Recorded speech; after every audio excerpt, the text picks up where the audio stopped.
La unción en el creyente. Manifestaciones de la unción en el creyente. Estamos estudiando expositivamente o versículo a versículo Primera de Juan y vamos en el versículo 26 y 27 del capítulo 2. El hermano ya le dio el contexto en los versículos anteriores y los versículos siguientes. Dice el versículo 26 y 27, os he escrito esto sobre los que os engañan, pero la unción que vosotros recibisteis de él permanece en vosotros y no tenéis necesidad de que nadie os engañe. Así como la unción misma os enseña todas las cosas y es verdadera y no es mentira, según ella os ha enseñado, permaneced en él. La semana anterior habíamos hablado acerca del origen de la unción, de cómo se da en el Medio Oriente en relación a los pastores que tenían ovejas y las ovejas eran atacadas por insectos, animales en la cabeza hasta el punto que les quitaban la vida. Entonces los pastores cogían aceite, les aplicaban en la cabeza de manera que los insectos no podían llegar allí. Ahí empieza la idea de la unción en el Medio Oriente y esa unción se pone en práctica y la vimos en el Antiguo Testamento con diferentes usos.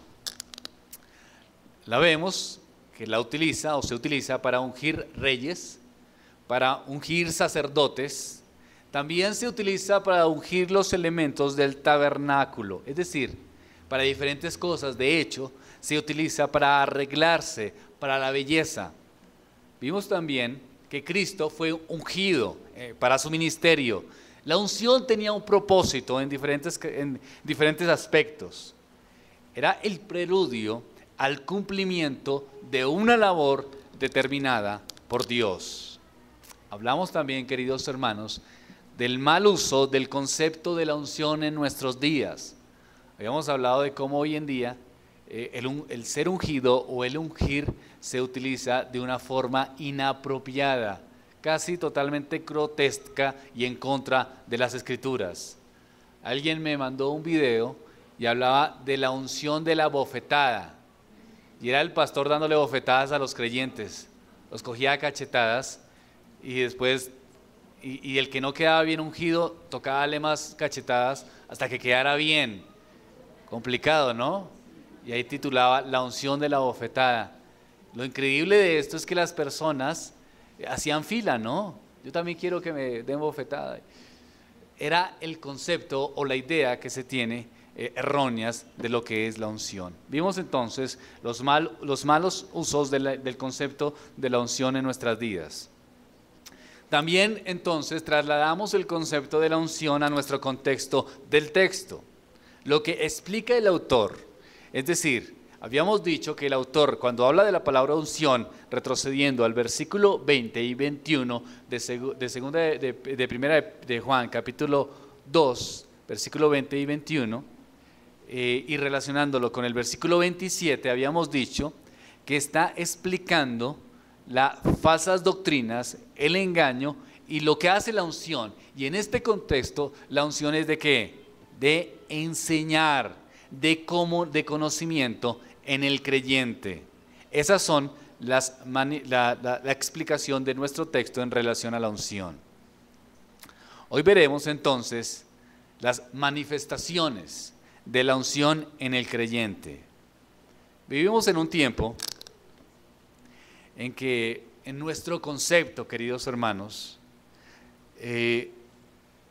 se manifiesta la unción en el creyente con manifestaciones exageradas, bailes extraños, risas incontrolables, poderes de sanidad, o también la unción se manifiesta en estados o ambientes. Es decir, hay personas que dicen o que creen que si llegan a un lugar dicen lo siguiente: aquí se siente la unción, porque hay un viento que está soplando o porque hay una situación en su mente, entonces creen que eso es la unción, o esta persona tiene unción porque tiene ciertas características emocionales que yo estoy percibiendo. ese tipo de cosas son equivocadas. No son manifestaciones bíblicas de una persona que tenga unción. Es más, sentimientos o emociones de las personas que quieren percibir ese tipo de situaciones. Pero las manifestaciones en el creyente se manifiestan de otra forma, de una forma más espiritual y más concreta que simplemente emociones dadas en el momento. A diferencia de los tiempos antiguos en que vivieron en nuestro contexto del texto, nosotros vivimos en una era de comunicaciones. De cierto, que no es, en estas comunicaciones no es para lo mejor, sino lastimosamente a veces es para lo peor. Somos atacados, queridos hermanos, constantemente por un mar de tentaciones, por la codicia, por todo tipo de maldad. La corriente del mundo es asfixiante, es decir, desde que usted se levanta por la mañana, cuando coge su Transmilenio, cuando prende las noticias en el carro, siempre está escuchando cosas que están en contra de Dios y que están estimulando sus sentidos, sea sexualmente o sea de una forma de codicia o de egoísmo. Prende el televisor, prende la radio y le están diciendo que su forma de vida no es la mejor, que usted sería mucho mejor o más feliz si tuviera tal carro o si fuera a pasear a tal lugar o si estuviera con estas características. También le está diciendo que usted como es no está bien, que usted está muy gordo o que está muy flaco o que le falta cabello o que le sobra cabello. Es decir, el contentamiento no se ve por ningún lado en nuestro contexto y en nuestro medio. Tenemos un ataque constante del mundo, del diablo, para esclavizar más y más a la humanidad. Hay desenfreno por los apetitos, por los deseos mundanos. El contentamiento no es una opción en nuestros días. Si alguien se siente satisfecho con su trabajo, le dicen, oiga, usted sí es conformista, ¿no? Si alguien se siente satisfecho con su esposa, le dicen, oiga, usted es conformista también. Si alguien se siente satisfecho con la forma en que vive o en el barrio que vive, le dicen, usted tiene que aspirar a mucho más. Es decir, es un concepto materialista y indicado o influenciado por este mundo, esta filosofía mundana para que usted no se sienta satisfecho, ni contento, ni agradecido con Dios y que el mundo cada día lo esclaviza y lo esclaviza más y más. Entonces, aquí viene el papel de la unción en el verdadero creyente. La unción en el verdadero cristiano le da el poder, un poder extraño para no correr tras el mundo y extenderse hacia Cristo, hacia su amor, hacia su voluntad. Ahí está el punto. Ser cristiano, queridos hermanos, no es fácil, es difícil en nuestro tiempo. Pero el Señor Jesucristo dice en Filipenses, este conocido versículo bíblico, todo lo puedo en Cristo que me fortalece. Es decir, el Espíritu de Dios unge al creyente y lo fortalece, no para que pueda tener 10 carros o para que pueda tener 10 empresas, sino para que pueda resistirse en contra de ¿qué? De este mundo y de su filosofía anti Dios. Ahí está el poder de la unción. ¿Cómo vemos a alguien que tiene la unción en su corazón, la unción de Dios? Pues que es creyente y está capacitado ¿para qué? Para hacer resistencia. ¿Resistencia a qué? A la filosofía del mundo. Todo lo puedo en Cristo que me fortalece.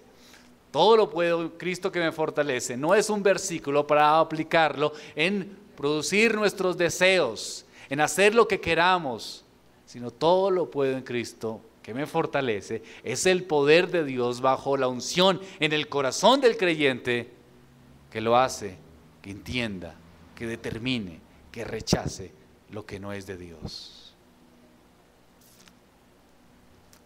Entonces, ahí vemos la manifestación de la unción en el creyente.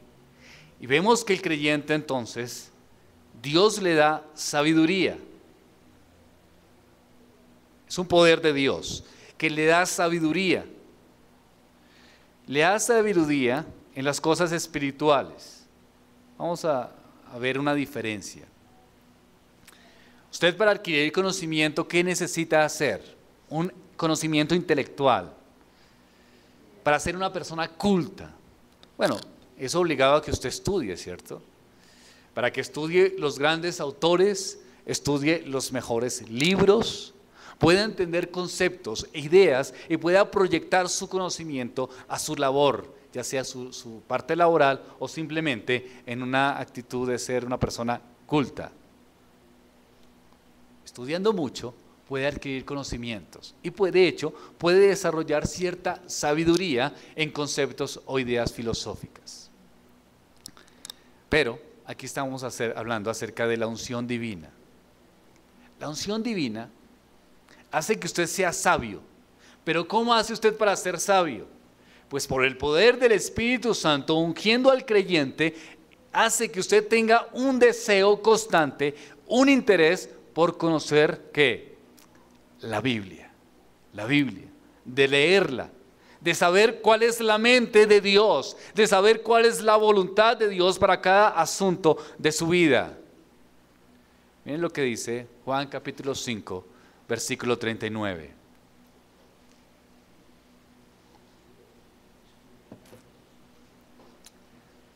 Juan 5, 39, escudriñad las Escrituras porque a vosotros os parece que en ellas tenéis la vida eterna. En esa primera parte podemos hacer un análisis contextual del texto, pero la segunda parte es la que me interesa en relación, en la conexión que está haciendo con primera de Juan, en relación al conocimiento y en relación a la unción. Ellas son, las Escrituras, las que dan ¿qué? Testimonio de mí. Es decir, las Escrituras dan testimonio de la verdad. Dios está revelado en la palabra de Dios, en las santas Escrituras, y usted conociendo esa revelación es que encuentra la verdad. Si usted quiere que Dios le hable, pues lea la Biblia. Si usted quiere que Dios le hable a su oído, pues léala en voz alta.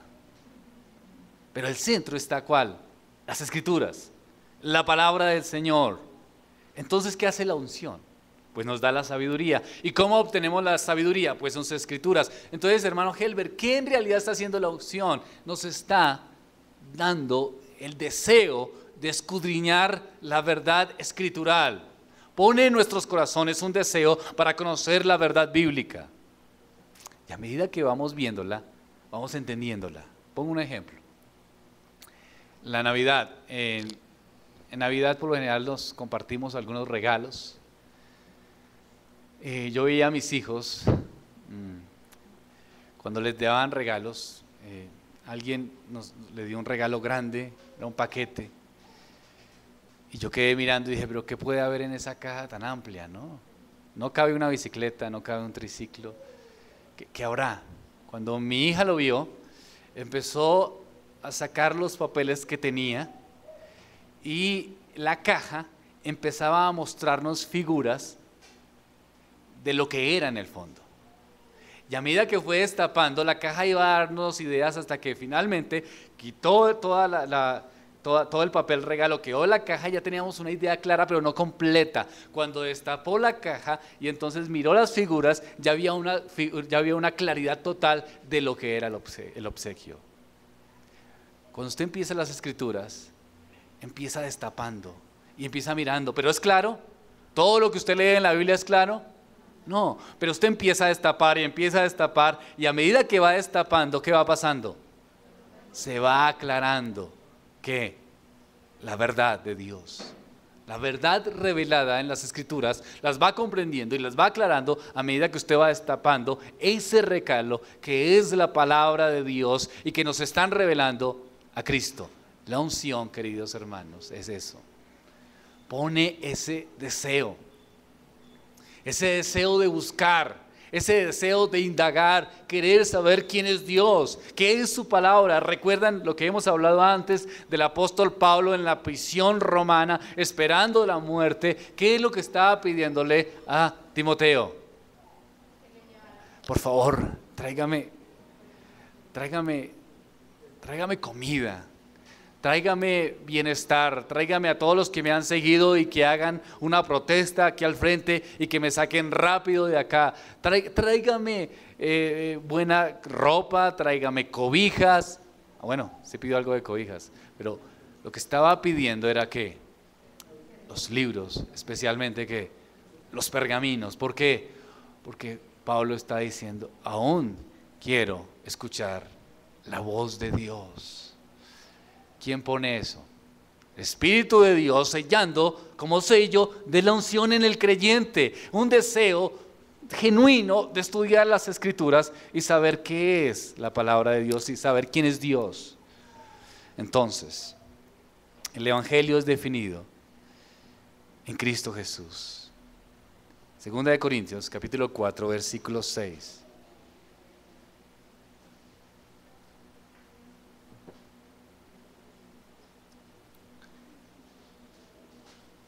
El Evangelio es definido con Cristo y necesitamos en Cristo. La unción en nosotros produce el deseo de descubrir de escudriñar las escrituras y nos encontramos en ellas con Cristo y ilumina, nos da luz en relación al conocimiento de la gloria de Dios. Somos iluminados por el Espíritu Santo. Segunda de Corintios 4:6, porque Dios que mandó que de las tinieblas resplandeciese la luz, es el que resplandeció, ¿en dónde? En nuestros corazones. ¿Con qué fin? El Espíritu de Dios, ¿con qué fin obra en nuestros corazones? ¿Para qué? Para iluminación del conocimiento de la gloria en la faz de Jesucristo. Dios nos revela, el Espíritu de Dios en nuestros corazones produce el deseo y somos iluminados y deseamos entonces conocerle y lo conocemos. Conocemos al Padre a través de Cristo Jesús. Entonces, ¿qué hace la unción? Como dice el salmista, hace sabio al sencillo. Tan pronto como una persona se convierte a Cristo, inicia a cuestionar sus motivaciones. ¿Por qué hago lo que hago? ¿Recuerdan el sermón? El primer sermón que nos dio el hermano Franklin. ¿Cuáles son nuestras motivaciones para tratar de salir de nuestros pecados? ¿Cuál es nuestra motivación? Cuando usted se convierte, antes usted pensaba, bueno, tengo que dejar de tomar, pero ¿es correcto dejar de tomar? Claro, porque la sociedad nos dice, oiga, usted está arruinando su vida porque está tomando trago. Cuando usted se convierte a Cristo, usted ya piensa, ¿cuál es mi motivación para dejar de tomar? Mi motivación es que la sociedad me está rechazando o porque estoy perdiéndome económicamente. Ya empieza a revisar sus motivaciones y empieza a ver que su motivación correcta tiene que ser ¿qué? La gloria de Dios. Entonces usted se convierte, Dios obra en su corazón y entonces usted empieza a pensar ¿qué es lo bueno? ¿Qué es lo malo? ¿Qué es lo correcto? ¿Qué es lo que es sabio en mi actuar? Tengo que dejar de hacer lo malo, Señor. Empieza a pedir perdón en detalles que antes no conocía de usted mismo y se da cuenta que son cosas incorrectas, porque ya desea o su corazón está enfocado ¿en quién? En hacer la voluntad de Dios, en Dios mismo. Eso es lo que produce la unción. Señor, reconozco que lo que hago tiene unas intenciones equivocadas.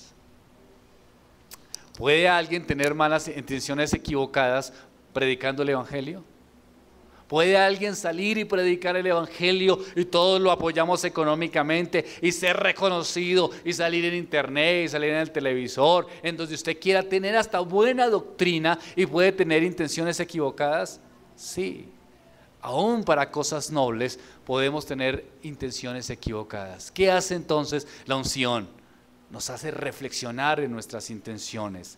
Ya no queremos vivir para nosotros mismos, sino que nos hace sabios para que nosotros podamos enfocarnos en lo que es correcto en nuestro corazón. ¿Por amor a quién? A Cristo.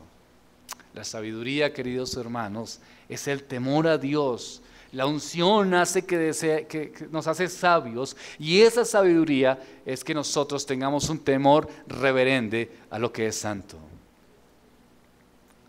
empezamos a conocerlos y a reflexionarlos. Entonces, ser cristiano, queridos hermanos, es eso. Estar bajo la unción del Espíritu Santo es eso. Primera de Pedro, capítulo 4, versículo 2.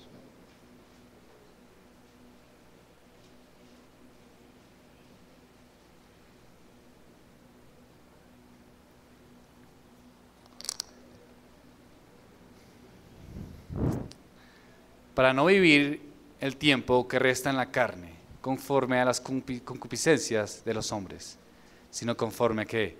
A la voluntad de Dios.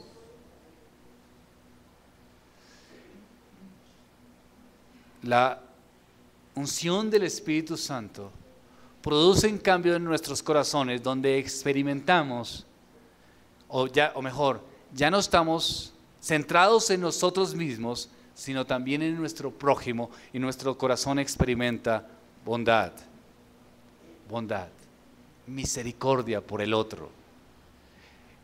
Pareciera que aún los inconversos son bondadosos, pero su bondad es relativa, es parcial y es relacionada con sus propios intereses. La misericordia que da la unción es una misericordia que nace de un corazón convertido, de un corazón que es obrando el Espíritu de Dios. Es que estamos hablando de que la unción es práctica.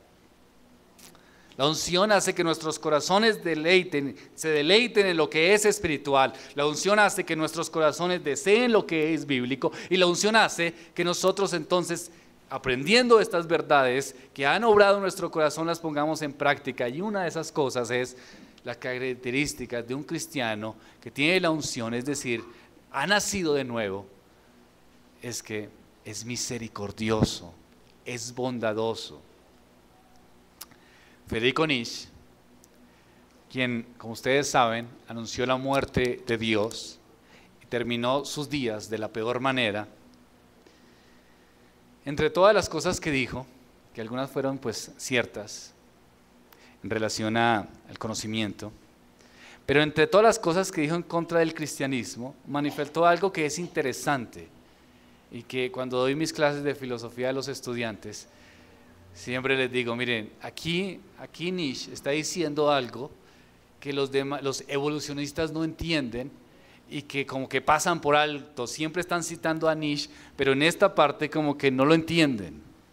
Y él dijo lo siguiente, él habló acerca del concepto del superhombre, y él decía que él creía obviamente, o era compañero de Darwin, en el concepto de la evolución, pero se alejaba de Darwin y criticó a Darwin porque es que Darwin creía en la evolución, pero también creía en Dios. Y también creía en cosas de la Biblia, es decir, las manifestaciones que debe tener un ser humano. Entonces Nietzsche dice lo siguiente, esas concepciones que usted tiene en relación a lo justo, a lo que es bueno, a lo que es misericordioso, no pueden ser parte del proceso evolutivo. Es decir, si la evolución se da, se tiene que manifestar como se tenga que dar. No tienen que haber valores absolutos. El hombre, para ser superior, tiene que pasar aún por encima del hombre, sin importar nada. ¿Quiénes son los miserables para Nietzsche? Aquellos que tienen misericordia, bondad, mansedumbre. ¿Quiénes son el superhombre? Aquellos que han superado esos conceptos religiosos y van más adelante por encima de los que son misericordiosos o bondadosos. En un sentido, si somos congruentes con la teoría de la evolución, entonces es verdad. Es decir, si los seres son evolucionados, entonces no podemos por qué exigirles misericordia, sino simplemente adaptación. Y si tienen que pasar por encima del que tenga que pasar, pues tiene que pasar porque se está adaptando. Nietzsche dijo, eso es así. Por eso, el mayor enemigo es la religión. Porque la religión está hablando de unas cosas que no tienen que ser. ¿Como cuáles? Misericordia, bondad, amor. Una característica de un creyente evangélico es eso. Tiene que ser misericordioso, tiene que ser bondadoso. El cristiano que agrada a Dios ya no está centrado en sí mismo, Ya reconoce la obra de Cristo y la unción se manifiesta en él, siendo bondadoso y amable con los demás. Estaba viendo la historia de Gabriela Douglas, no sé si la han escuchado. Es la primera gimnasta afrodescendiente en ganar una medalla de oro olímpica. Estábamos viéndola con mis hijos. Ella nació de una condición pues humilde, pobre, empezó a practicar gimnasia, tuvo que trasladarse a otro lugar. La única forma en que ella pudiese crecer era trasladándose a otro lugar que quedaba más o menos a 1200 kilómetros de su lugar de residencia. Ella, en un momento, estábamos viendo la película y una familia la aceptó en el lugar donde tenía que radicarse para poder entrenar. Y en ese momento llegó mi esposa a la película y me dijo, ¿cómo pudo ser? ¿A dónde fue? Yo le dije, no, una familia la recibió para que pudiera entrenar. Una familia que no la conocía, no sabía nada de ella, simplemente la recibió para que ella pudiese entrenar. Y mi esposa hizo una pregunta, ¿por qué? Y mi hija le respondió, porque esta familia es cristiana. Miren la relación, porque esta familia es que cristiana, no existe otro motivo. No es porque ya vaya a darles después parte del dinero que gane. Miren la relación, porque esta familia es cristiana. Así tiene que ser, ¿verdad? Es decir, esa es la manifestación de los creyentes, esa es una manifestación de la opción de los creyentes, que los creyentes son bondadosos, son misericordiosos, ayudan a los demás, ayudan a los que sufren y tienen en su corazón un deseo genuino, propiciado por el Espíritu Santo, de vivir para servir. ¿Cuál debe ser el deseo de un creyente? Yo aspiro y reconozco que todas las profesiones, queridos hermanos, todas las profesiones glorifican a Dios. Desde donde yo esté trabajando, sea usted docente, sea arquitecto, sea ingeniero, sus profesiones es para la gloria de Dios. Pero es necesario que nuestros deseos, o les animo que en sus deseos, para con sus hijos escojan profesiones no para su propia gloria, no para ganar dinero, sino para el servicio. Cosa extraña eso, qué herejía estoy diciendo desde acá, ¿no? En un mundo como este, cuando salen los muchachos de 11, lo primero que piensan es, ¿qué hago para ganar plata? El nacido de nuevo, el que ha sido ungido por el Espíritu Santo, tiene un deseo de servicio. Y eso es una cosa que tenemos que tener en cuenta. El texto entonces se relaciona, volviendo a nuestro texto, versículo 1 de Juan 2:27. Pero la unción que vosotros recibisteis, de Él permanece en vosotros. Todo lo que hemos hablado en relación a la unción.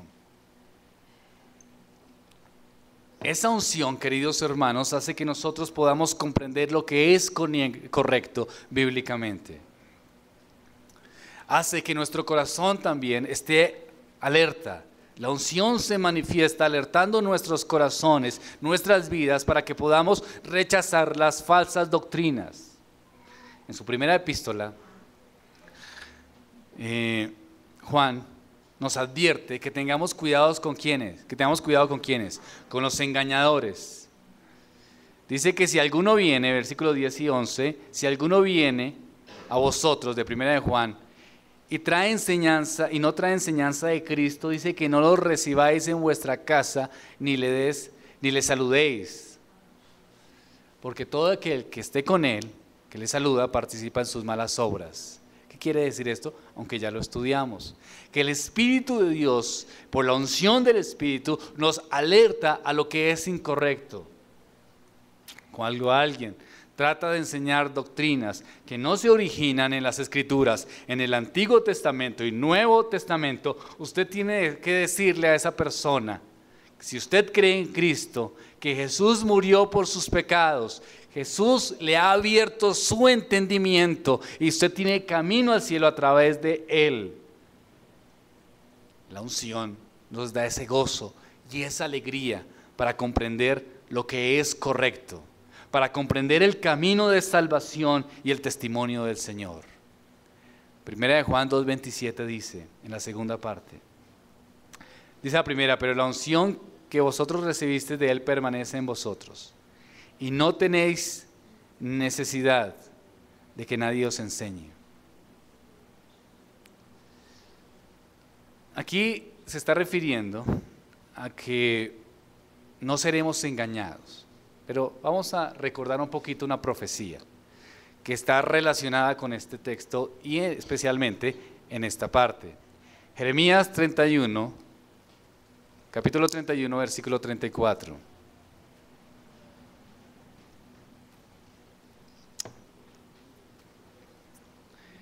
Dice el texto: y no enseñará más ninguno a su prójimo, ni ninguno a su hermano, diciendo: conoce a Jehová, porque todos me conocerán, desde el más pequeño de ellos hasta el más grande, dice Jehová. Porque perdonaré la maldad de ellos y no me acordaré de sus pecados. Entonces, teniendo en cuenta este texto y relacionándolo con el otro de Juan, primera de Juan, está dándonos a entender Juan que la unción con el Espíritu Santo hace que la enseñanza o la instrucción bíblica no valga la pena. Es decir, Juan está diciendo: miren, el Espíritu de Dios les enseña, así que ustedes no necesitan estudiar. No. ¿Por qué? Si lo está diciendo Juan. Bueno, porque entonces sería contrario a lo que dijo Jesús. ¿Recuerdan la gran comisión? Mateo 28:20, esa la tenemos en nuestra mente, ¿no? Y hacer discípulos, y la parte del versículo 20 dice: enseñándoles, es decir, enseñándoles. Está diciendo a los discípulos que tienen que enseñar a quienes, a los demás, todas las cosas que os he mandado, y aquí estoy con vosotros todos los días hasta el fin del mundo. Jesús está instruyendo a sus apóstoles y por ende a todos aquellos que proclaman la palabra a enseñar a todos los que vengan a Cristo.